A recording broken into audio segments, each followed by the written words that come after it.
నియోజకవర్గ హిందూ బంధువులకు మరియు జిల్లా ప్రజలకు, రాష్ట్ర దేశ ప్రజలకు, ప్రతి ఒక్క హిందువుకు ఉగాది పండుగ శుభాకాంక్షలు. రెండవ బడ్జెట్ కాంగ్రెస్ ప్రభుత్వము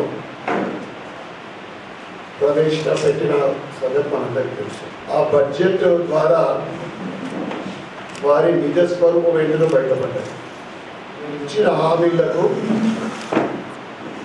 బడ్జెట్లో కేటాయించిన నిధులకు పొందడమే లేదు. ఇక అసెంబ్లీలో ఇయ్యంది ఇచ్చినట్లు, కేంద్ర ప్రభుత్వం ఇచ్చింది ఇయ్యనట్లు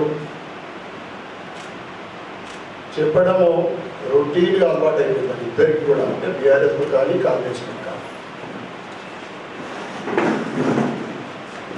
ఇచ్చిన మాటకు కట్టుబడి ఉండడం అనేది అసలు ఆ కాంగ్రెస్ రక్తంలో డిఎన్ఏలోనే లేదు, వాళ్ళ డిఎన్ఏలోనే లేదు ఇచ్చిన మాటకు నిలబడే తత్వం.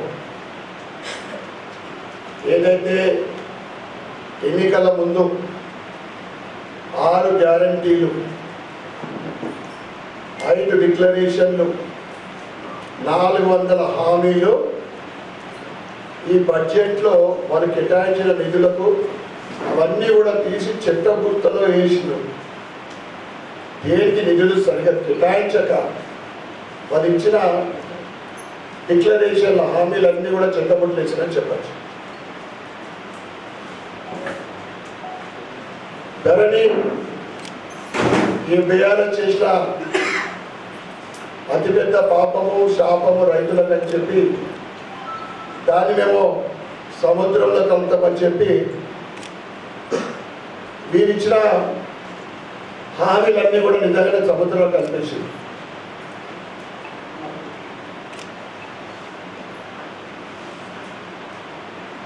కాంగ్రెస్ పార్టీ యావత్ సమాజానికి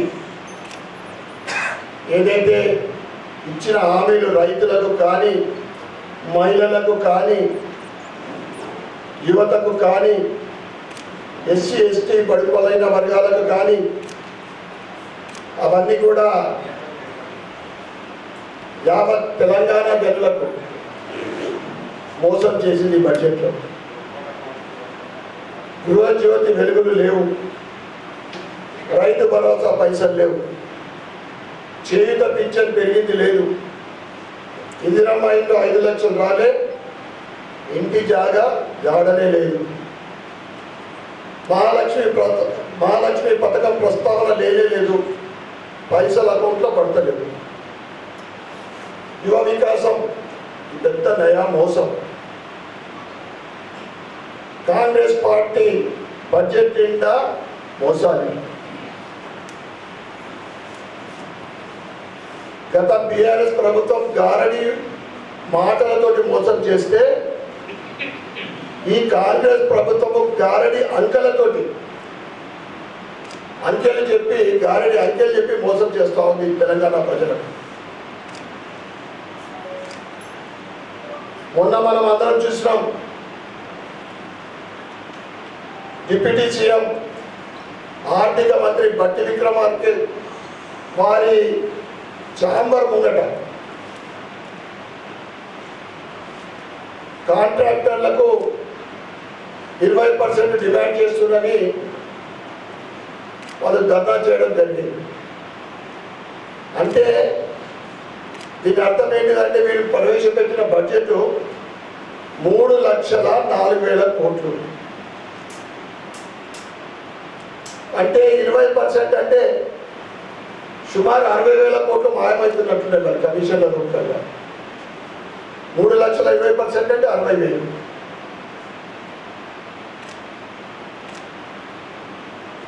ఇది దీని మోసానికి నిదర్శనం.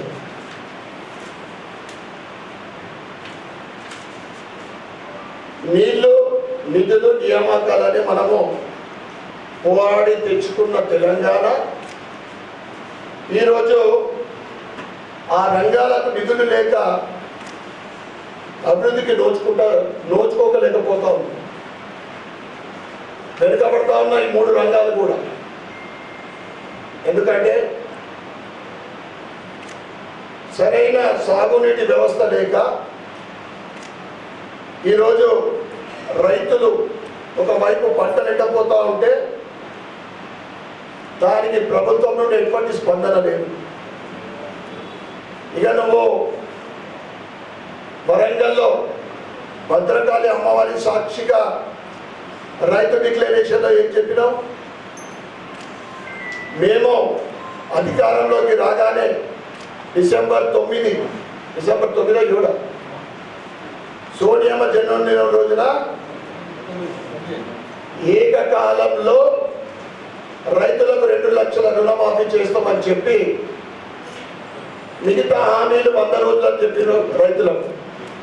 రైతు భరోసా, రైతు కూలీలకు 12,000 రూపాయలు, రైతు భరోసాలో ఎకరానికి 15,000 అని,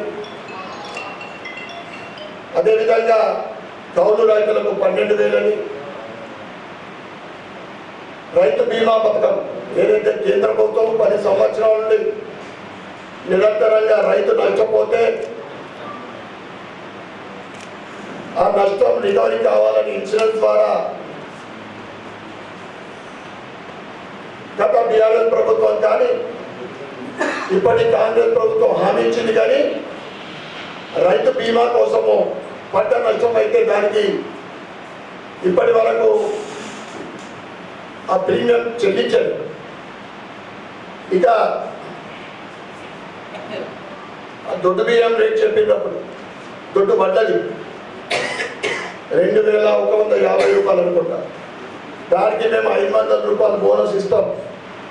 దొడ్డు వడ్లకు 2,650 రూపాయలు వస్తాయి క్వింటాల్ అని చెప్పి ప్రతి పంటకు రైతు పండించిన ప్రతి పంటకు కూడా మేము బోనస్ ఇస్తామని చెప్పి అన్నీ మర్చిపోయి అత్యధిక పంట పండిస్తున్న ఈ వడ్ల మీద దొడ్డు వడ్లకి ఏమో సన్న వడ్లకే ఇస్తామని చెప్పి 500 రూపాయలు బోనసు ఆ సన్న వడ్లకు కూడా 25% పంటకు రాలేదు. ఇది రైతులకు చేసిన మోసం. మరి దీనికి మీరు ఏదైతే రుణమాఫీ చేసామని గొప్పగా చెప్తూ ఉన్నారు.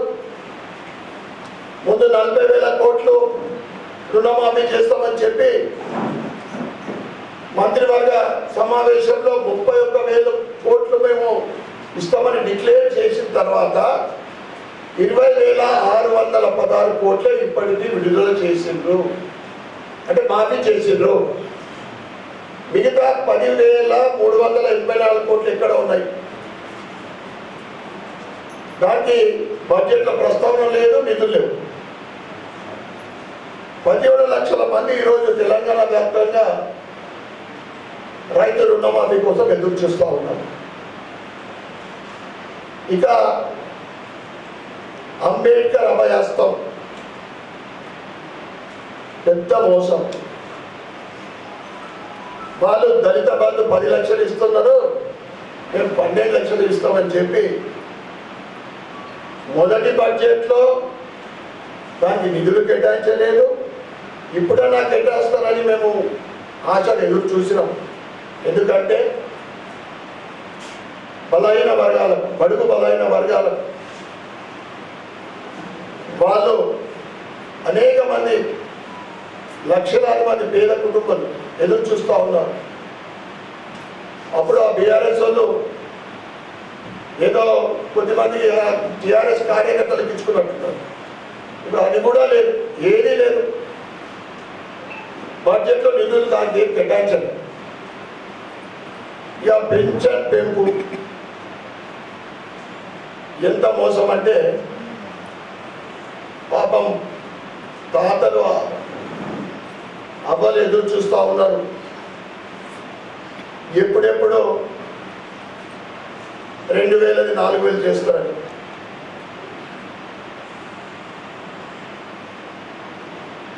కాంగ్రెస్ పెంచే వాగ్దానాల ప్రకారం 22 కోట్లు అవసరం. కానీ బడ్జెట్లో ప్రవేశపెట్టి ఇచ్చిన నిధులు 14,861 కోట్లు మాత్రమే. కొత్తగా అప్లై చేసుకున్న 10 లక్షల పింఛన్దారులు ఎదురు చూస్తూ ఉన్నారు, ఎప్పుడు మాకు పింఛన్ వస్తుందా అని. కాంగ్రెసే వారి మేనిఫెస్టోలోనే చెప్పింది, ఎలక్షన్ ప్రచారంలో చెప్పింది. ఎందుకంటే ప్రజలకు మొట్టమొదటిగా కావాల్సింది విద్యా, వైద్యం,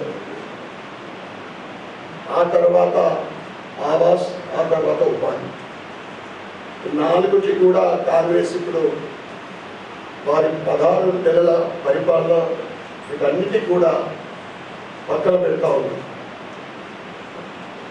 విద్యానికి 15% మేము పర్సెంటేజ్ కేటాయిస్తామని చెప్పి కేవలము 7.9% కేటాయించడం అసెంబ్లీలో మేము అందరం కూడా గలమెత్తినాము, మేము వ్యతిరేకించినాము.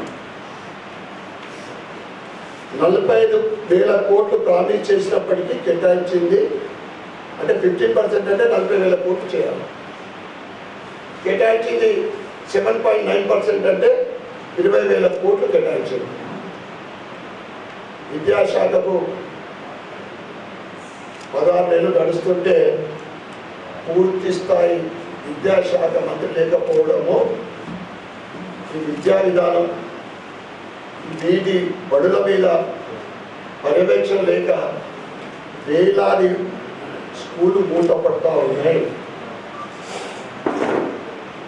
5 లక్షల విద్యా భరోసా కార్డు పత్తా లేదు. మా చెల్లెళ్లకు, అక్క చెల్లెళ్ళకి ఇస్తాను స్కూటీలకు పత్తా లేదు. ఎటువంటి కమిట్మెంట్ లేదు, దానికి నిధులు లేవు. ఇక ఫీ రియంబర్స్మెంట్ ఘోరమండి. ఫీ రియంబర్స్మెంట్ లేక విద్యా సంస్థలు పేద విద్యార్థులకు, బడుగు బలాన విద్యార్థులకు సర్టిఫికెట్లు ఇవ్వక, హాల్ టికెట్లు ఇవ్వక, సర్టిఫికెట్లు ఇవ్వక ఉద్యోగ అవకాశాలకు వాళ్ళు దూరం అవుతూ ఉంటారు. అంటే విద్యా సంస్థలు ప్రాబ్లం ఫేస్ చేస్తూ ఉన్నాయి. ₹1 కూడా ఇప్పటి వరకు చేయండి 8,000 కోట్లకు ఫీ రియంబర్స్మెంట్ బకాయిలు ఉన్నాయని చెప్తే ఇప్పటి వరకు ₹1 కూడా విడుదల చేయాలి. ఆరోగ్య రంగం కుంటుపడతా ఉంది. ఆరోగ్య శాఖకు 8% నిధులు కేటాయించాలని నేషనల్ హెల్త్ పాలసీ 2017 ప్రకారం దేశవ్యాప్తంగా ప్రతి రాష్ట్రం కూడా హెల్త్ పాలసీ ప్రకారము 8% నిధులు కేటాయించాలంటే ఇప్పుడు మన తెలంగాణ బడ్జెట్లో కేటాయించింది కేవలం 4% మాత్రమే. ఆరోగ్యశ్రీ పథకానికి 1,143 కోట్లు కేటాయించింది. ఆరోగ్యశ్రీ పథకానికి హాస్పిటళ్లకు 1,100 కోట్ల బకాయిలు ఉన్నాయి. మరి 1,143 కేటాయించారు, 1,100 కోట్లు బకాయిలు ఉన్నాయి. మరి మీరు హాస్పిటళ్ళకి ఎగ్గొడతారా, లేకుంటే ఈ ఆరోగ్యశ్రీ పథకానికి గుడుసులు అసలు పెడతారా? పేదలకు ఈ ఆరోగ్యశ్రీ పథకానికి దూరం చేస్తారా అని అడుగుతాం. అడిగినాం, ఇప్పుడు కూడా మీడియా ద్వారా మళ్ళీ ఒకసారి అడుగుతా ఉన్నాం. ఈ ఆరోగ్యశ్రీ అందక లక్షలాది మంది ఈ హెల్త్ స్కీమ్కు దూరం అవుతా ఉన్నారు.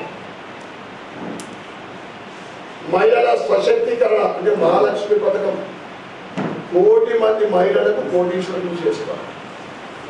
అయ్యా ముందైతే నువ్వు ఇస్తాన్న 2,500 రూపాయలకు సిగ్గులేదు. ఈ బడ్జెట్లో నా నిధులు కేటాయిస్తున్నాము అనుకుంటే మా అక్క చెల్లెళ్ళకు, ఆవులకు అది కూడా దిక్కులేదు. 1 కోటి మంది మహిళలకు కోటీశ్వరులు చేస్తాం. ఎట్లా చేస్తాం? ఎలక్ట్రికల్ బస్సులు ఏదైతే కేంద్ర ప్రభుత్వము ఇస్తా ఉందో దానికి యజమానులు చేస్తూ నడిపిస్తారు. అది 1 కోటి మంది చేసినట్ట, కోటీశ్వరులు చేసినట్ట. అన్ని గ్యారెంటీ, అన్ని అబద్ధాలే. నోరిప్పితే అబద్ధం. ఫీ రియంబర్స్మెంట్ చాలా ఘోరంగా ఉంది. పార్టీ కూడా దానికి ప్రస్తావన తీసుకొస్తాము. ఎందుకంటే యువత భవిష్యత్తు అంధకారంలోకి నిలబెడతాం దాని ద్వారా.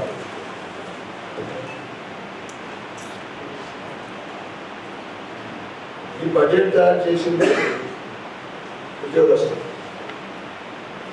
పాపము ఆ ఉద్యోగస్తుల కోస అవుతా ఉంటే వాళ్ళ పిఆర్సీకి దిక్కులేదు. రిటైర్మెంట్ ఉద్యోగస్తుల బెనిఫిట్స్ కోట్లాది రూపాయలు స్వయాన ముఖ్యమంత్రి చెప్పింది 30 లక్షల రూపాయల నుండి రిటైర్డ్ ఎంప్లాయీస్కు 1.5 కోట్ల వరకు బకాయిలు ఉంటాయి. మరి బయటనేమో విద్యావేత్తలు ఇంటలెక్చువల్స్ మధ్యనేమో సమావేశంలో ఏం చెప్తున్నాడు ముఖ్యమంత్రి గారు, నాకు చేతనైతే లేదు నడుపుడాలి. కార్యకర్తల మధ్యన రూరల్లో మాట్లాడేది ఏంటి, మళ్ళీ మేము 6 పథకాలన్నీ కూడా అమలు చేస్తాం. విద్యార్థులకు, మహిళలకు, రైతులకు, ఎస్సీ ఎస్టీ వర్గాలకు, బీసీ వర్గాలకు అందరికీ కూడా మేము నిధులు కేటాయిస్తున్నామని అబద్ధం మాట. బీసీ ఘోరం 52% ఉన్న బీసీ వీళ్ళ కులగణన ద్వారా 46%కు బీసీలు తగ్గిందాలి. ఇంత గతంలో కూడా నేను మాట్లాడడం జరిగింది. ఎలక్షన్ ప్రచారంలో బీసీ వర్గానికి 1,00,000 కోట్లు 5 సంవత్సరాల్లో కేటాయిస్తామని, ప్రతి బడ్జెట్లో 20,000 కోట్లు కేటాయిస్తామని చెప్పి మొట్టమొదటి బడ్జెట్లో వీళ్ళు కేటాయించింది కేవలము 12,000 కోట్లు అయితే ఖర్చు పెట్టింది 800 కోట్లు మాత్రమే. ఈసారి 20,000 కోట్లు కేటాయిస్తారనుకుంటే కేటాయించింది కేవలం 11,000 కోట్లు.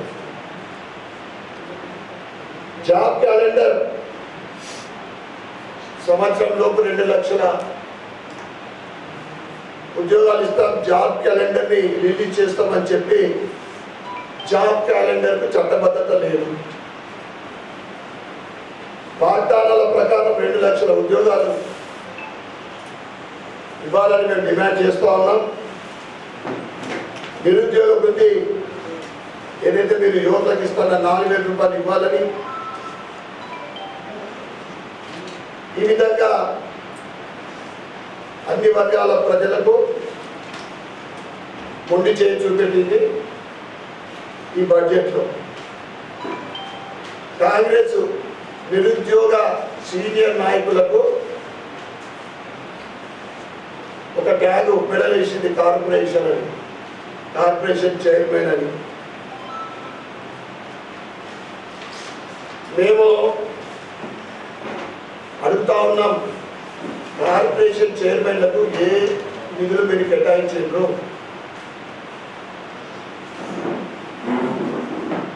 మరి అడుగుతా అని అనుకున్నాడు ఏదో, కానీ ఒక వైశ్య కార్పొరేషన్కు కంటి తడువుగా 25 కోట్ల రూపాయలు కేటాయించాలని చెప్పిండు.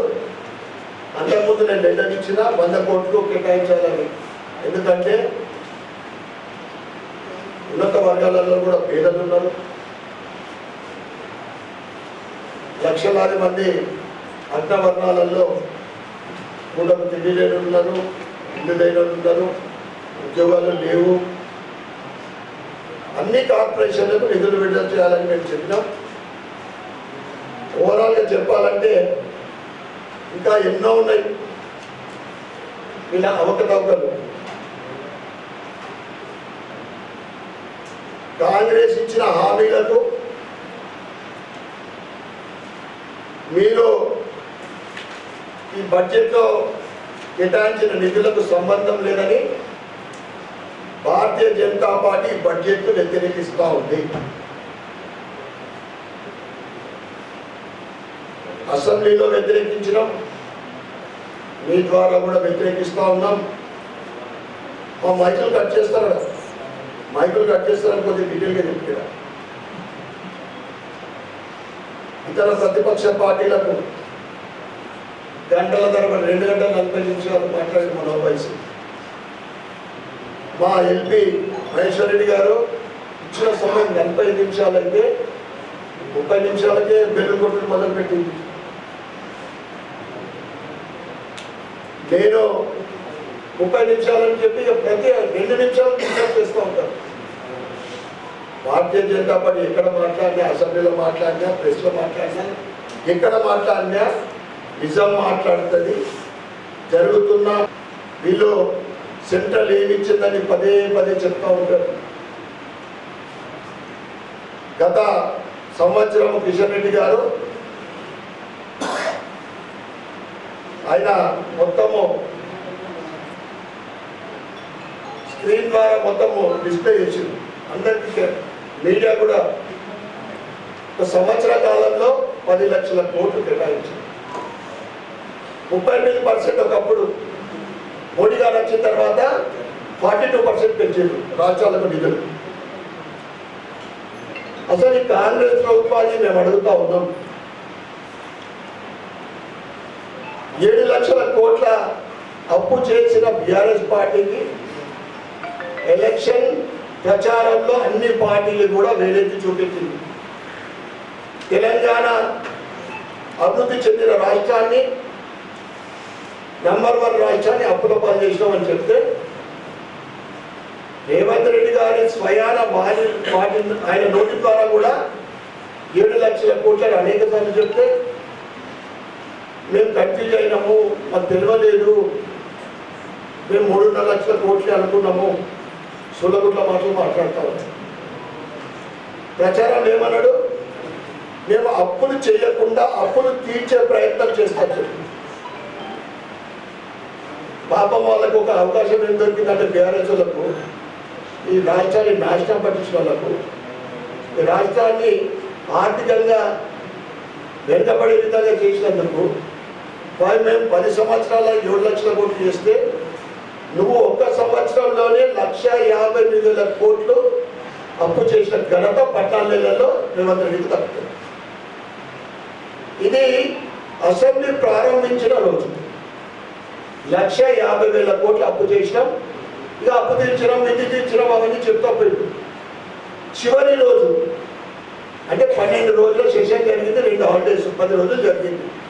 చివరి రోజు వరకు 1,50,000 కోట్ల అప్పు తెలంగాణ ప్రభుత్వానికి 1,63,000 కోట్లకు చెందింది. అంటే 10 రోజుల్లో 5,000 కోట్లు. నేను ఏమంటున్నా అంటే ఈ తెలంగాణ ప్రభుత్వము కేంద్ర ప్రభుత్వ సహకారం లేకున్నా, వీళ్ళు అప్పు చేయకున్నా 15 రోజుల్లో కూడా కుప్పకూలుతుంది ఈ ప్రభుత్వం. కార్పొరేషన్ల ద్వారా అప్పు చేస్తూ ఉన్నారు, భూములు తాకట్టు పెడతా ఉన్నారు, భూమి అమ్మడానికి ప్రయత్నం చేస్తూ ఉన్నారు. భవిష్యత్తు తరాలకు అంటే న్యాచురల్గా వచ్చిన హైటెక్ సిటీ దిక్కు 200 ఎకరాలు అమ్మడానికి ప్రయత్నం చేస్తారు. 400 ఎకరాలు ఇప్పటికే తాకట్టు పెట్టి 10,000 కోట్లు తీసుకున్నారట. అమ్మితే ఇంకో 20,000 కోట్లు వస్తాయి, 10,000 కోట్లు కాకుండా. తెలంగాణ ఇప్పుడు కాంగ్రెస్ ప్రభుత్వము రోజు రోజుకు ఆర్థికంగా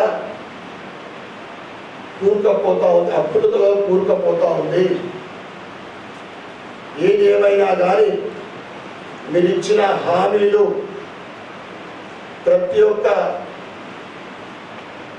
వర్గానికి, రైతులకు, మహిళలకు చేసిన అన్ని వర్గాల ప్రజలకు చేసిన హామీలు నెరవేర్చాలని మీడియా ద్వారా మరి ఒక్కసారి కాంగ్రెస్ ప్రభుత్వాన్ని హెచ్చరిస్తూ ఉన్నాం. Thank you. నేను నా హామీ టార్గెట్ అయిపోయింది, అయినా కానీ మీడియా ఎవరు ఆయన చనిపోయింది, మైపాల్ వాళ్ళ పిల్లలకు చనిపిస్తాను అడగకముందే చెప్పిన, ఇప్పుడు చనిపిస్తా, నెక్స్ట్ ఇయర్ చనిపిస్తా. వాళ్ళు ఇస్తున్నారు యాక్చువల్గా సార్ 2,50,000 ఎటు సరిపోతుంది. ఇంకోటి సార్ ప్రాజెక్ట్స్ ఏమన్నా ఇచ్చిన మీరు 15 నెలలు నిజామాబాద్ నేను ప్రతిదీ ₹1 ఇవ్వలే. సిడిఎఫ్ ఫండ్ 16 నెలల కాలంలో ₹1 అయ్యేది ప్రభుత్వం ఏదన్నా ఉంటే ఈ పాపకు కాంగ్రెస్ ప్రభుత్వమే. ₹1 అయ్యేది. డివిజన్లకి వెళ్ళి వస్తున్నారు. ఏదో ఎలక్ట్రిసిటీ పోల్స్ అక్కడ వస్తూ ఉన్నాయి, కమ్యూనిటీ హాల్కి ఇవ్వాలి, ఏదో ఒకటి ఇవ్వాలనుకుంటే సొంతగానే నాకు అయినా కనిపిస్తుంది. ప్రభుత్వం నుంచి వస్తే ఎక్కువ నాకు ప్రతి డివిజన్కు ప్రజలకు సహకారం చేసే అవకాశం లభిస్తాయి. 2 లక్షల రూపాయలు జాతీయ చేస్తామని చెప్పించారు. వీళ్ళు ఏదైతే ఎలక్షన్ కన్నా ముందు ఇచ్చిన నోటిఫికేషన్ ఇచ్చి ఆ బీఆర్ఎస్ ప్రభుత్వం వెరిఫికేషన్ మళ్ళీ కోర్టు కేసు ప్రజలలో చిల్లు ఇస్తామని కోర్టు చేశారు. వీళ్ళు ఇచ్చిన 57,000 ఉద్యోగాలు నిర్మించడం గొప్పగా చెప్తున్నాం. అది కూడా కాంగ్రెస్ గారు అప్పటి ప్రభుత్వం ఇచ్చిన నోటిఫికేషన్ జారీ చేయాలంటే ఉద్యోగాలు ఇస్తున్నారు తప్ప వీళ్ళు ఏమి గొప్పగా 6,000 ఉద్యోగాలు ఏదో ఇచ్చినారు. అన్ని డిపార్ట్మెంట్కి ఇచ్చిన ఎదురు చూస్తాం. కానీ వాళ్ళకి ఏదైనా నీడ్ అవసరం అంటే న్యాయం కలుగుతుంది. వచ్చిన అభిప్రాయం ఎమ్మెల్యేగా పోటీ చేసి ఓడిపోయిన అభ్యర్థికి అడుగుతారు. ఒకటి ఆ విధంగా కేటాయిస్తే ఆ నిధులు పక్కదారి మళ్లించే అవకాశం కూడా ఉంటుంది. అది వాళ్ళు అడుగుతారు. నేనేమైనా తప్పు చేసి నాకు అడుగుతారు. నిధులు వచ్చినాయి వాళ్ళకి ఆయనకు అడగరు. ఈ 2 ప్రమాదాలు గతంలో ఓని ఇప్పుడు ఏదో అనుకున్నాను. ఇది నేను ఈ ప్రస్తావన ఎటరించి స్వయంగా ఎక్స్ప్లెయిన్ చేసిన సీఎం. ఈ 10 కోట్లు ఇన్ఛార్జ్ మినిస్టర్ చేత పెడితే మా దగ్గర 2 బీజేపీ